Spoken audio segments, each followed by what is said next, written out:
I realized with the previous video that I've linked up here, I didn't go in depth into explaining what an emergency fund is, why you need it, how to set it up, and why it is important, and even how to free up money so that you can fill up your emergency fund. Hello and welcome to The Levels. My name is Bronia. Remember to check out the description box below for the timestamps of this video. Let me first start off with explaining what an emergency fund is. An emergency fund is money set aside to cushion you when life happens. It's also known as a rainy day fund. These emergencies can range from unexpected medical bills, a funeral, house repair, car repairs, loss of a job, having to relocate on a short notice, or being evicted, just to name a few. Now that you know what an emergency fund is, let's go in depth into how to set up your emergency fund, or how to set your emergency fund. Number one, decide on how much you want to save. You can do this in two ways. Decide on a monetary value that you want to have on the savings account, or you can calculate in terms of expenses on a monthly basis that you go through and multiply it with the number of months that you want to cover yourself for. For example, you have an option of 1 month, 3 months, 6 months, or 12 months. To start it off, you can have 1 month worth of living expenses put aside. Step 2, calculate your monthly expenses. After deciding on the number of months worth of expenses you want to set aside, now you calculate your monthly expenses. Your monthly expenses should include your utility bills, your housing costs in terms of rentals or mortgage, your grocery budget, debt repayment, your transportation costs, your child care costs, and your insurance costs. Now that you have calculated your monthly expenses, you know how much to set aside for your emergency fund for 1 month. If you want to take this 1 month to 3 months, you have to multiply by 3. But if you want to make it last you for the next 6 months, multiply it by 6. But if you want it to last you for the whole year, multiply that number that you got by 12.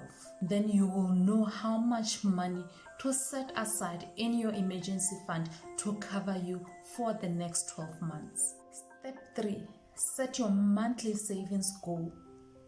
Decide how much money you can spare to put in your emergency fund every single month.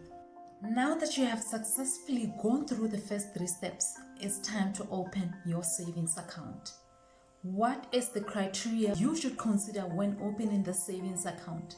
Number 1, it should be a fairly easy access account so that you can be able to take out money out of it when an emergency happens.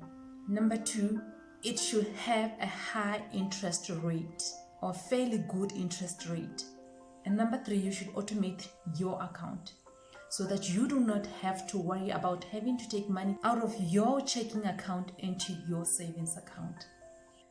You have successfully opened your account and you have now started saving the minimum amount of money that you have decided to put every single month so that you can reach your ultimate goal of 1 month. Then after 1 month, you have to push it to take it to 3 months. From 3 months, you have to keep on pushing it so that it can eventually be able to cover you for 6 months. Then later on, you expand it to meet your 12 months goal. It is very important that you find ways to boost your savings efforts so that you can reach your savings goals faster.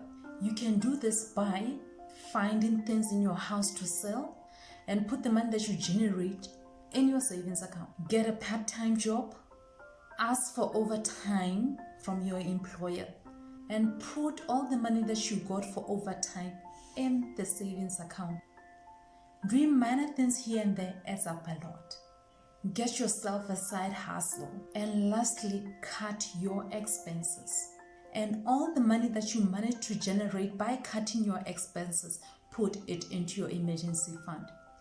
By the way, subscribe to this channel and click on the notification bell so that you do not miss out on our next video, where we'll be talking about ways of cutting your expenses so that you can save more money. In an event that you get extra money in terms of tax refunds, bonuses, or money gifts, put it in your emergency savings account. The last step is to assess and readjust your contribution.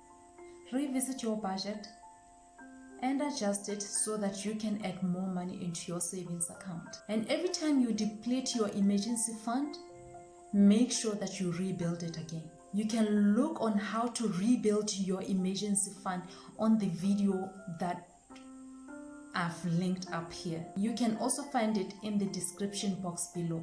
You must be wondering, why is an emergency fund so important? Well, it's a financial cushion that will keep you afloat so that you do not have to use your credit card or go into high interest loan or even go to loan sharks. It helps you avoid borrowing more money when you are already in debt. In an event that you lose your job, an emergency fund will cushion you in the months that you are still looking for a new job. Imagine having to go through 6 months of looking for a job without finding one. And remember, your bills still needs to be paid. So an emergency fund will come in handy during this time. Now imagine if you don't have an emergency fund. Who are you going to run to? Who are you going to ask for help from? Because everybody has their own problems. So it's better you start preparing while you still have a job by having an emergency fund, and make sure that you do not dip into it. It's money that you only touch when you have an emergency. An emergency fund will come in handy when you have an unexpected illness or a medical bill that your medical aid does not cover, or maybe you have run out of your medical aid. An extended hospital stay that renders you not able to work for a couple of months. Imagine a rental increase or an unexpected eviction. You know how landlords can be sometimes. You can say thank you to your emergency fund, that is if you have set it up, because it will cover you at this difficult time. If you are enjoying this video, click the like button. Smash the like button. I hope now you are clear on what an emergency fund is, how you can start it up, how important it is, why it is important, and how to free up money to put towards your emergency fund. An emergency fund is a friend in need. It will always come to your assistance whenever you are in trouble. Remember, you cannot always rely on people, but you can rely on your emergency fund. That is, if you took your time to set it up correctly and fill it up. Do not forget to keep refilling it every time you use it up. And do not use it unnecessarily. Don't justify non-emergencies as emergencies.